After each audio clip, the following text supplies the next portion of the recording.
દેશ લેવલની સહકારી સંસ્થા રાસાયણિક ખાતર બનાવતી ટોચની સંસ્થા ઇફકોની અંદર મારો ભવ્ય વિજય થયો છે।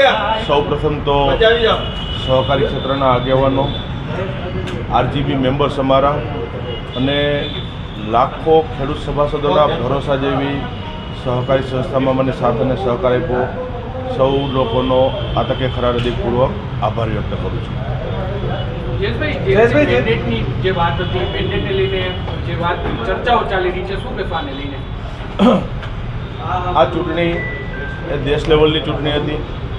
ઇફકો એટલે સમગ્ર આખા દેશમાંથી, અલગ અલગ રાજ્યોમાંથી પ્રતિનિધિત્વ આવતા હોય છે અને જ્યારે 24મી તારીખે અમારા ઇફકોનું બોર્ડ હતું ત્યારે સમગ્ર આખા બોર્ડે નિર્ણય કર્યો હતો કે આજે 24મી તારીખે બધા સાથે દિલ્હીમાં છીએ અને એક સાથે ફોર્મ ભરવાના છે અને એના ભાગરૂપે અમે 24 તારીખે ફોર્મ ભર્યું હતું। ત્યારે કોઈ મેન્ડેટ ઇસ્યુ પણ નહોતો થયો અને આજની તારીખ સુધી મને મેન્ડેટની જાણ પણ નથી અને 24 તારીખ પછી પણ જ્યારે લોકસભાનું ઇલેક્શન હતું, અમારા પોરબંદર લોકસભાના ભારતીય જનતા પાર્ટીના ઉમેદવાર મનસુખભાઈ માંડવીયા અમારા કેન્ડિડેટ હતા અને મારી વિધાનસભા જેતપુર જામકરણા એ પણ પોરબંદર લોકસભાની અંદર આવે છે એટલે ભારતીય જનતા પાર્ટી માટે, અમારા ઉમેદવાર માટે અમે તાકાતથી ત્યાં કામે લાગી ગયા હતા અને મારી વિધાનસભામાંથી મેક્સિમમ લીડ ભારતીય જનતા પાર્ટીને મળે માટે અમે પ્રયત્નો કર્યા હતા અને સાથે સાથે જે ભારતીય જનતા પાર્ટી પ્રદેશના નેતૃત્વએ મને જે જવાબદારી સૌરાષ્ટ્રની લોકસભાની આપી, રાજકોટ લોકસભા હોય, પોરબંદર લોકસભાના મારી વિધાનસભા સિવાયના વિસ્તાર, જૂનાગઢ લોકસભા અને જામનગર લોકસભા, ત્યાં મેં ભારતીય જનતા પાર્ટી માટે 7 તારીખ સુધી મેં પાર્ટી માટે કામ પણ કર્યું છે। જયેશભાઈ, જે રીતે બાબુ નસીદે અત્યારે પ્રેસ કોન્ફરન્સ કરી અને એને એવું કીધું કે મારી પર જે પગલાં લીધા, મેં અનાદર કર્યો હતો વીપનો, મારી ઉપર જે પગલાં લીધા એવા જ પગલાં અન્ય લોકો અથવા તો જયેશભાઈ પર લેવા પડશે। સૌપ્રથમ તો એ લોકોને મારે જવાબ આપવાનો મારે હોય નહીં, એનો વિષય છે।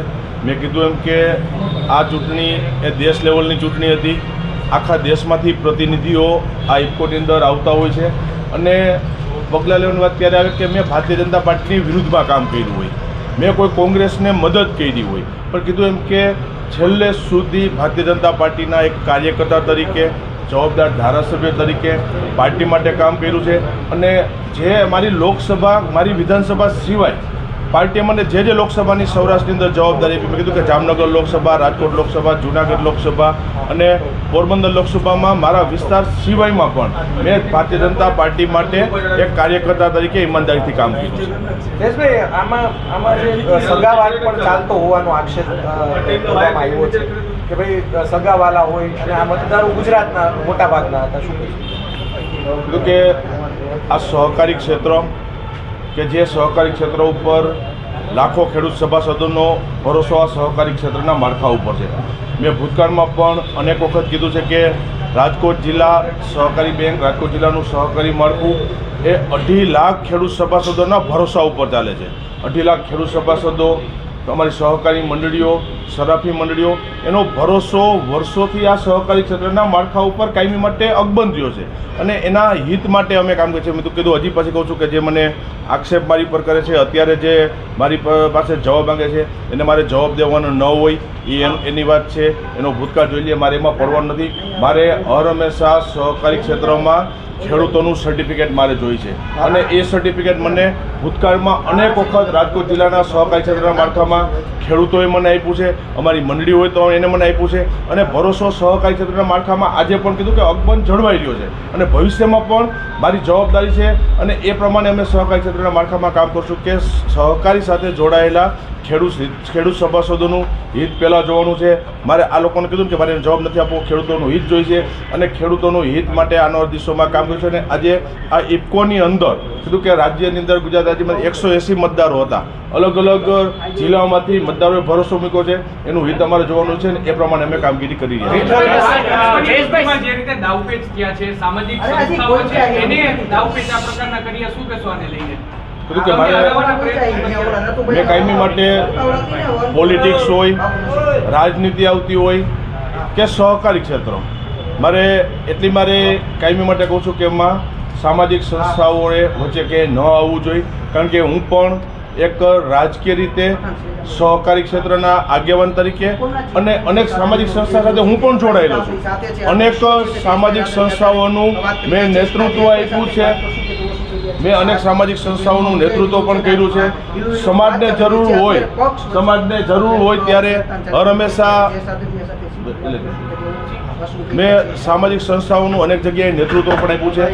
સમાજને જરૂર હોય ત્યારે રાજકારણને મારું એક બાજુ મૂકી અને સમાજને પ્રતિનિધિત્વ કર્યું છે. સમાજનું કામ પણ કર્યું છે અને માનું છું કે રાજનીતિની અંદર સમાજ ક્યાંય ન હોવો જોઈએ અને સમાજ એમાં વચ્ચે ન આવવું જોઈએ. નરેશભાઈ, એ તો તમે ખૂબ મોટી વાત કરી હતી.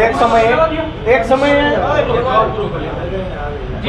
વચ્ચે એમાં સામાજિક સંસ્થાઓએ ન લીધે, કારણ કે સામાજિક સંસ્થાઓનું કામ છે એ સંસ્થાઓનું નેતૃત્વ કરે અને જે સંસ્થાઓની અંદર જ્યાં રાજનીતિ આવી છે ત્યાં સમાજનું સારું નહીં પણ સમાજનું પતન થયું છે. એવું ભૂતકાળમાં અનેક જગ્યાએ આપણે જોયું છે. મેં કીધું એમ કે ફરીથી એક વખત એક સમાજનું પણ નેતૃત્વ હું કરું છું ત્યારે મારું રાજકારણ હું એક બાજુ રાખું છું અને જ્યારે રાજનીતિનો સમય આવે ત્યારે હું રાજનીતિના મેદાનમાં કાયમી માટે હોવ જ છું. તમે સહકારી સંમેલનની અંદર તમે એક બહુ મોટી વાત કરી હતી અને તમારો વિડીયો પણ ખૂબ વાયરલ થયો હતો કે સમાજના નામે હું ક્યારેય રાજકારણ નહીં કરું.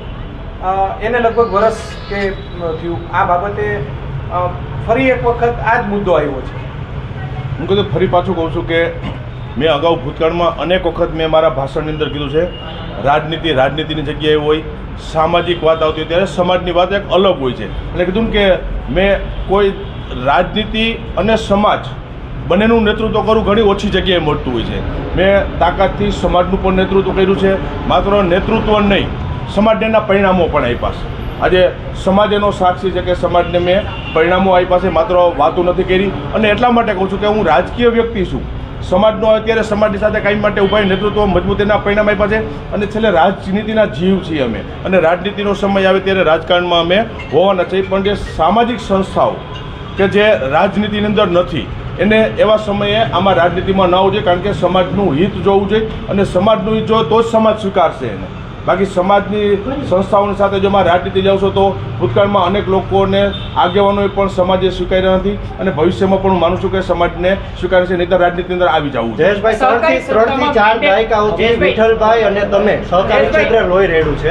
તમે માનો છો કે ભાજપનું મેન્ડેટ તમને મળવું જોઈએ? તો કે હજી ફરી પાછું કહું છું કે આજની તારીખે પણ ભારતીય જનતા પાર્ટીનો કાર્યકર્તા છું. પાર્ટી માટે ઈમાનદારીથી અમે દરેક જગ્યાઓ ઉપર સ્થાનિક સ્વરાજ્યની ચૂંટણી હોય, વિધાનસભા હોય કે લોકસભામાં કામ કર્યું છે. વાત રહી ઇફકોની, એ દેશ લેવલની સહકારી સંસ્થા છે જ્યાં કે ફરી પાછું કહું છું કે આખા દેશમાંથી અલગ અલગ રાજ્યોમાંથી એમાંથી પ્રતિનિધિઓ આવતા હોય છે. એટલે એ સહકારી સંસ્થા છે, એની વાત જુદી છે. અને જ્યાં રાજકીય વાત આવે તે કીધું પાર્ટીના જવાબદાર કાર્યકર્તા તરીકે મેં ફોર્મ ભર્યા પછી પણ પાર્ટીએ જે લોકસભાની મને જવાબદારી આપી મેં ઈમાનદારીથી પાર્ટી માટે કામ કર્યું. એક ચર્ચા ચાલી રહી છે કે જયેશભાઈ રાદડિયાનું રાજકીય કદ ઓછું કરવાનો આ પ્રયાસ છે. તો કે ક્યાંય એવી વાત નથી, રાજકીય કદ ઓછું કરવાની ક્યાંય વાત નથી. ભારતીય જનતા પાર્ટી નાની ઉંમરમાં હું ધારાસભ્ય બન્યો, 30 વર્ષની ઉંમરે આ રાજ્ય સરકાર નરેન્દ્રભાઈ મોદી સાહેબ જ્યારે ગુજરાતના મુખ્યમંત્રી હતા ત્યારે એની સરકારમાં પણ મેં મંત્રી તરીકે જવાબદારી નિભાવી છે.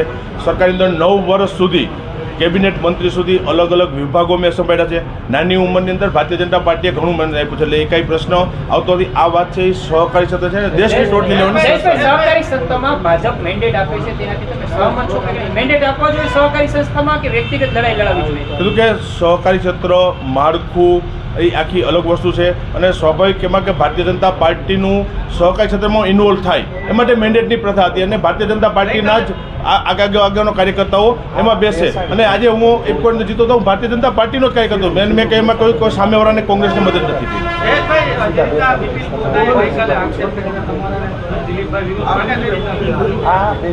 મને ખ્યાલ નથી શું આક્ષેપ કર્યો પણ કીધું કે દિલીપભાઈને લઈને ખાસ કીધું હતું કે એમણે જો ભાજપના કમળ સાથે વિજય મેળવ્યો ધારાસભામાં તો સારું હતું. આના પણ તમને અભિનંદન. એટલે કટાક્ષ કર્યો છે. દિલીપભાઈએ ભૂતકાળની અંદર અનેક વખત રાજ્ય સરકારમાં મંત્રી છે, વર્ષો સુધી સાંસદ પણ રહ્યા છે અને ભારતીય જનતા પાર્ટીનું પ્રતિનિધિત્વ દિલીપભાઈ કરેલું છે અને અમરેલીની સીટ પરથી અનેક વખત જીતા છે. જયેશભાઈ, ખાસ કરીને જે ખોડલધામ પ્રશ્ન નરેશભાઈ પટેલ છે એ પણ આંતરિક વિચાર કરેલો એક વાત સામે આવેલી છે. તો આપણને લાગે છે કે આવું થતું હોય છે? એવું મારા ધ્યાનમાં ક્યાંય નથી. એટલે મને ખ્યાલ આ ઓડિયો જે વાયરલ થયો છે એને લઈને સામાજિક સંસ્થા ઇન્વોલ્વ થઈ છે અને ખાસ આપના વિરુદ્ધ જે મતદાન થાય એટલે અથવા તો સામેના ઉમેદવારને સપોર્ટ મળે એ રીતનો ઓડિયો વાયરલ થયો છે. એટલે ફરી કહું છું કે કઈ સંસ્થા કોને છે એ મને આખું ખ્યાલ નથી, પણ ફરી પાછું કહું છું કે સામાજિક સંસ્થાઓએ જે સમાજનું પ્રતિનિધિત્વ કરે છે, જે સમાજના સારા કામ માટે સંસ્થાઓ બને છે, એને રાજનીતિની અંદર દખલગીરી ન કરવી જોઈએ. રાજનીતિ અલગ વસ્તુ છે, સમાજ અલગ વસ્તુ છે. મેં ફરી પાછું હું એ કહેવા જઈ રહ્યો છું કે હું પણ એક સમાજના આગેવાન તરીકે સમાજનું પ્રતિનિધિત્વ મજબૂત રીતે કરું છું. સમાજના પરિણામ આપ્યા છે અને માત્ર વાત કરું એટલું નહીં, સમાજ એનો સાક્ષી છે કે સમયે સમયે જ્યારે જરૂર પડી ત્યારે સમાજની પડખે ઊભા રહ્યા છીએ, સમાજનું પ્રતિનિધિત્વ કર્યું છે, સમાજના પરિણામ આપ્યા છે.